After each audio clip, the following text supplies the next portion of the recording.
जो ये कह रहे कल जो हुआ गलत हुआ, ठीक है। मैं यूँ कहता हूँ भाई, हमारे देश में संविधान है, कानून है, सेक्शन 34 to 44 के तहत हमारे पास राइट है कि हम अपना सेल्फ डिफेंस कर सकते हैं। भाई साहब ये पुलिस वाले ऐसा मार रहे थे बंदों के, किसी के सर फट गए, किसी के भाई हाथ टूट गए, हाथ में वो फटे हुए। इतने बड़े बड़े इन्फ्लुएंसरों को मारा इन्होंने, जो नकुल ढुल के साथ भी एक बंदा, उसके भी चोट लग रही, ठीक है। बहुत बंदों को मारा भाई मेरी आंखों के सामने। ये गैस छोड़ रहे, वो गैस वाले बम वो ऐसे छोड़ रहे भाई, किसी की आँख खराब होगी, आप जिम्मेदार लेते हो क्या भाई? तुम तो पता नहीं भाई कहाँ देश में घूम रहे हो, विदेश में घूम रहे हो। और भाई मैं तो उन लोगों को कहना चाहता हूँ, कल भाई साहब मानोगे मेरे इंस्टा पे मेरे कई दोस्त ऐसी स्टोरी लगा रहे कि ये हैं पीसफुल स्टूडेंट, ये पुलिस को अटैक कर रहे। अबे भाई हम अपना सेल्फ डिफेंस ना करें? जो हमें पुलिस मार रही, एक भी पुलिस वाला नहीं मरा, लेकिन कई सारे बच्चे मर गए भाई। कल भी न्यूज आ रही कि एक 16 साल की बच्ची मर गई, उसके भाई उसके घर वालों को कौन वापस ला के देगा उसके बच्ची? ये पुलिस वाले तो गुंडे हैं भाई, अपनी खुंदस निकाल रहे हैं ये। आपको पता है कल विदाउट ड्रेस कम से कम भी 6 पुलिस वाले, मैंने वीडियो बनाई है, 6 पुलिस वाले नहीं थे उनके वर्दी पर, नेम प्लेट छोड़ो, आपकी जैसी शर्ट पहन के मार रहे हैं, लट है उनके पास, आपकी जैसी शर्ट है उनपे, हमारे जैसे नॉर्मल कपड़े पहन के हमें मार रहे हैं। बताओ, हम पूछ रहे हैं भाई कौन है तुम? हम पुलिस वाले हैं। कहाँ के हो भाई तुम? ये जो नीली जर्सी में घूम रहे हैं, इनकी नेम प्लेट नहीं है, कहाँ है ये नेम प्लेट? कौन दिखाएगा इनकी?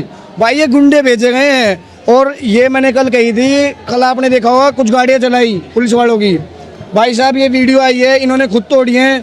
और आप ध्यान से देखना, जो गाड़ियाँ ना उनमें से 1-2 गाड़ी की नंबर प्लेट जम्मू कश्मीर की है। भाई दिल्ली पुलिस के पास जम्मू कश्मीर की गाड़ी क्या कर रही है?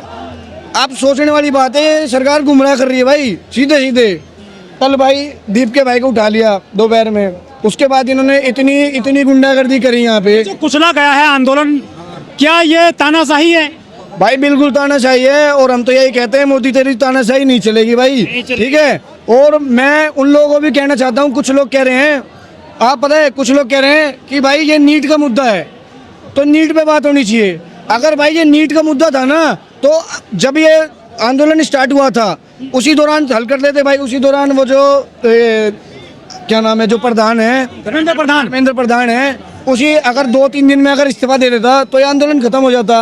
लेकिन नहीं दे रहे इस्तीफा, तो दे रहे, इनकी तानाशाही है। और जब भाई कोई तानाशाह करेगा, जैसे भाई आरएसएस है, बीजेपी है, भाई ये पक्के तानाशाह हैं, हम तो भाई विरोध करेंगे। जो ये कह रहे हैं ना कि इनके नारे क्यों लग रहे हैं, वे अंधभक्त हैं, वे मोदी के भेजे हुए लोग हैं जो आके यहाँ पे भड़का रहे हैं। कुछ मीडिया भी इस तरह की मीडिया भी है भाई, ये एबीपी न्यूज वाले, एनडीटीवी वाले सब बिक गए हैं भाई। आपने कल खबरें नहीं करनी थी कल उनको आंदोलन में, हाँ भाई, मोदी मीडिया वालों को बिल्कुल भी नहीं भाई। कल खबर भाई साहब इससे नहीं शिरकत, पता क्या होगी? यहाँ बच्चे मर रहे हैं, उन्हें वो नहीं दिख रहा।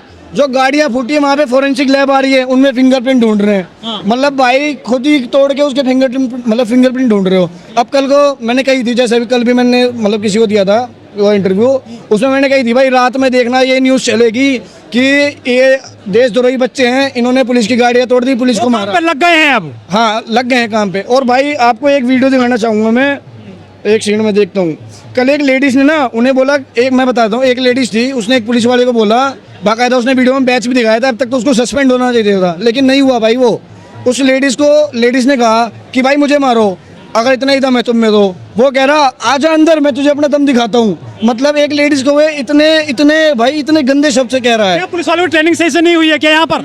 पुलिस वाले भाई नहीं चाहिए, पैसे दे के भर्ती हो रहे हैं। आपको बताता हूँ, अभी जो पेपर दिल्ली पुलिस का मैंने भी दिया था, दिल्ली पुलिस का पेपर मैंने भी दिया था भाई। 100 जब रिजल्ट आया ना, बच्चों को 100 नंबर आए भाई। एक लड़का है जो चेक की शर्ट पहने हुआ था, उसने कई जगह लाठी चार्ज किया है कल। भाई हमने तो देखे हैं भाई आंखों से, हम तो न्यू कह रहे हैं आज भाई। अगर पुलिस वालों ने या फिर पुलिस वाले हम पे लाठी चार्ज करते हैं, हम भाई उनका सम्मान करते हैं, कर लो भाई।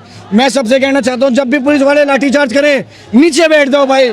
कितना मारेंगे? हम आतंकवादी थोड़ी है, हम इस देश के बच्चे हैं भाई, कितना मार लेंगे? मार दो, हम नीचे बैठे रहेंगे, लेकिन भागो मत।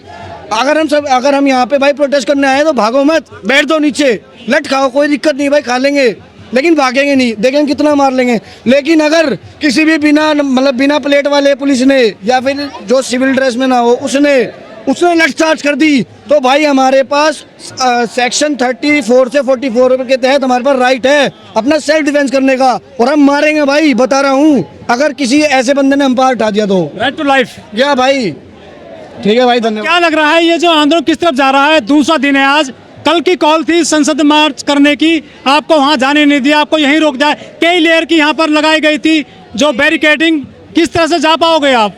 अब भाई ये तो देखते हैं सबसे बड़ा जो ये देश का गद्दार है भाई, इसकी भाई बहुत प्रधानमंत्री बताया जाते हैं, घंटे का प्रधानमंत्री मजबूत है। अगर इतना वोट तो आपने दिया है ना। हमने नहीं दिया भाई, हम तो सभावादी हैं। अखिलेश यादव के बारे में बुराई कर रहे हैं यहाँ पे, पता नहीं क्यों। भाई साहब मैं यूँ कह रहा कि ये मोदी है, अगर इतना मतलब बढ़िया प्रधानमंत्री सख्त है, और तो भाई अभी तक आया क्यों नहीं? एक जवाब दे देता एक बार आके भाई। वो किसान रोक लिए हैं आज हरियाणा में। वो रोक लिए भाई। अब मैं तो कह रहा हूँ भाई, उन्हें भी अपनी ताकत दिखानी चाहिए, बॉर्डर को तोड़ो के आना चाहिए भाई, उन पे लड़ना चाहिए भाई पुलिस वालों से। पुलिस वालों से लड़ना भाई फर्ज हो गया भाई हमारे लिए। कब तक रुक रहा होगा गर्मी में मौसम में यहाँ पर आप? रहेंगे भाई, कितने महीने, 1 महीना हो गया इस प्रोटेस्ट को, कब तक बैठे रहेंगे यार? मैं तो सबसे कह रहा हूँ भाई, कहीं के भी मेरठ मतलब यूपी के, पंजाब के, हरियाणा के किसानों भाई आ जाओ, जितने अपोजिशन वाले हैं हमारा साथ दो भाई। अगर सारे अपोजिशन वाले मिल जाएंगे तो क्या एक सरकार नहीं ढह पाएगी? सब ढह जाएगी भाई साहब। कुछ साल पहले कांग्रेस की भी ऐसी तानाशाही थी, जब सारे अपोजिशन वाले मिल गए तब उसका भी राज खत्म हो गया। राष्ट्रवादी बताए जाते हैं ना भाई यार, अब क्या कहना, राष्ट्रवादी तो भाई अभी इनकी सरकार है, पहले कांग्रेस से राष्ट्रवादी। देशद्रोही कह रहे हैं ये लोग, कह रहे हैं भाई, कह रहे हैं, क्यों नहीं कह रहे? इन बच्चों को आप लोग छोड़ो, ये लोग छोड़ो, हमारे बीच के जो लोग हैं ना, हमारे बीच के जो यार दोस्त हैं जो मोदी भक्त हैं, आपकी जो सर्किल में है वो आपका बदनाम कर रहे हैं। वो कर रहे हैं भाई, जो मोदी भक्त हैं वो स्टोरियां लगा रहे हैं कि ये बच्चे पीसफुल, ये सीजीपी जो पार्टी है ये देशद्रोही पार्टी है, आतंकवादी पार्टी है, ये बच्चे तो हो नहीं सकते। मतलब हम क्या बच्चे नहीं दिख रहे हैं? बता टूल किट आपको बताया भाई, बताया है। मैं तो भाई कल मैंने बहुत जवाब दिया अपने दोस्तों को, मैं कहा भाई बन जाएंगी आपकी पड़ोस में, जाती है बन जाए भाई। मैं उनसे यूँ कहता हूँ, तुम तो घर पे बैठे हो, यहाँ हो ना, यहाँ लाठी खाओ। जिन बच्चों ने, जिनकी माँ भाई, जिनके माँ के बेटों ने लाठी खाई, बेटियों ने लाठी खाई, इतने बुजुर्गों ने, बच्चों ने भाई लाठी खाई यार। ये पुलिस वालों में तो दिल ही नहीं है भाई। सर ये जो आंदोलन चल रहा है, कल लाठीचार्ज हुआ था दिल्ली पुलिस के द्वारा, ये तो बड़ा पैमाने पर और ज्यादा युवा आ रहे हैं, क्या कहना चाहोगे? देखिए, जिस तरीके से कल दिल्ली पुलिस ने एक पीसफुल प्रोटेस्ट को बलपूर्वक दबाने की जो कोशिश करी है, इसकी 1000 शब्दों में निंदा की जाए कम है। मुझे भी लाठियाँ पड़ी है कल बहुत ज़्यादा, और हम क्या चाहते हैं? न्याय, जिम्मेदारी तय करे सरकार। सरकार इसे दबा नहीं सकती। आज दिनकर की वो लाइन याद आती है कि बुस्ती सिखाओ को संजीवनी पिला दे, बुस्ती सिखाओ को संजीवनी पिला दे, प्यारे स्वदेशी के हित अंगार मांगता हूँ, चढ़ती जवानी का सिंगार मांगता हूँ। तो कहने का मतलब यह है कि नौजवान अब जाग चुका है, आपकी लाठियों से, डंडों से नहीं डरने वाला है।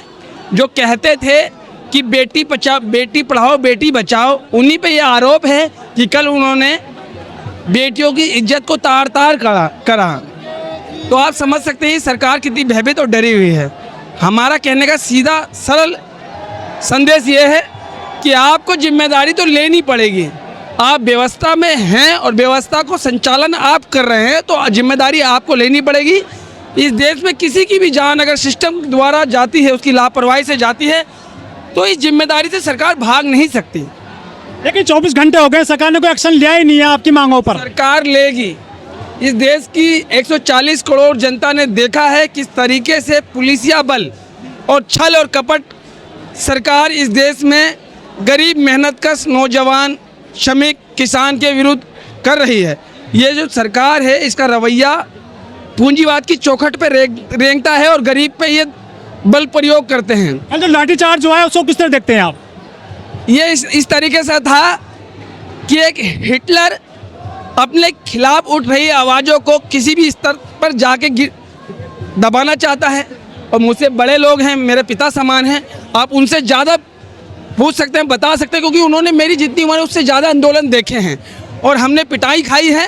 हमारे हौसले, हमारा शरीर थक चुका है लेकिन हौसले अभी ज़िंदा हैं। और हम भगत सिंह के मानने वाले हैं, जो कहते थे कि बंदूक और बम और बंदूक से क्रांति नहीं आती, विचारों की तलवार की शान पे क्रांति आती है। हम विचारों के पे विश्वास करने वाले लोग हैं, गांधीवादी तरीके से अपनी बात रखेंगे और सरकार को झुकाएंगे। लेकिन बीजेपी के लोग कह रहे हैं, कुछ लोग, कि ये देशभक्त लोग नहीं हो सकते जिस तरह से कल हुआ है पूरा रहा। बीजेपी के जो लोग हैं उन्हें देशभक्ति का ABCD नहीं पता। हम सब इस देश से प्यार करते हैं। धरती हमारी आन है, शान है और हमारा अस्तित्व है। हम इस धरती को बेहतर बनाने की लड़ाई लड़ रहे हैं, अपने देश को बेहतर बनाने की लड़ाई लड़ रहे हैं। मोदी मीडिया ने जो काम किया उसको किस तरह देखते हैं? कल हमने गोदी मीडिया को, देखिए वो तो हमें कोसते हैं, गालियां बकते हैं, हमें नहीं। सरकार द्वारा सरकार के खिलाफ उठ रही आवाज़ों को वो डिफेंड करते हैं, सपोर्ट करते हैं और लोगों को एंटी नेशनल बताते हैं। तो हमने उन्हें कहा कि आप हमारे बीच में हमें मत गाली बकिए, इतने स्टूडियो में बैठ के बकिए, हमें कोई दिक्कत नहीं है। जी सर, कहाँ से आए आप? मैं आया भाई मेरठ से, मेरठ।